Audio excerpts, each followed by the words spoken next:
जब तक साबित नहीं होगा कि ईश्वर नहीं है, हम मान के चलेंगे कि है, क्योंकि मानने से हमें मनोवैज्ञानिक फ़ायदा होता है।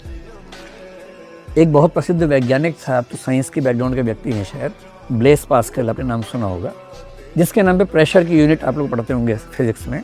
उसी पास्कल की बात करें, 17वीं सेंचुरी फ्रांस का वैज्ञानिक था। पास्कल के सामने भी एक दुविधा थी। पास्कल मैथमेटिशियन भी था, फिजिसिस्ट भी था और एक धार्मिक व्यक्ति भी था, और अंतिम हिस्से में जीवन के बहुत धार्मिक हो गया था। उसको कुछ ऐसे रहस्यात्मक अनुभव हुए कि वो धार्मिक हो गया बहुत ज़्यादा।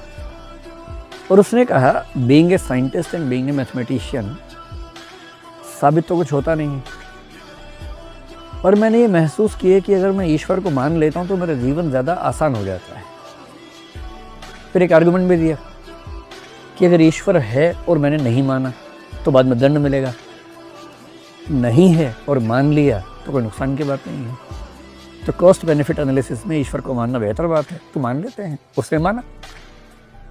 19वीं सेंचुरी के अंत में, 20वीं सेंचुरी की शुरुआत में अमेरिका में एक व्यक्ति हुए, विलियम जेम्स, अमेरिकन साइकोलॉजी के फादर माने जाते हैं। और विलियम जेम्स पर बुद्ध का भी असर हमें दिखता है, क्योंकि बुद्ध ने कहा कि आत्मा नहीं है, चेतना की का प्रवाह है, स्ट्रीम ऑफ कॉन्शियसनेस है। ये बात जेम्स ने भी कही। विलियम जेम्स ने सेम बात कही कि ईश्वर है या नहीं हम साबित ना कर पाए हैं, ना कर पाएंगे।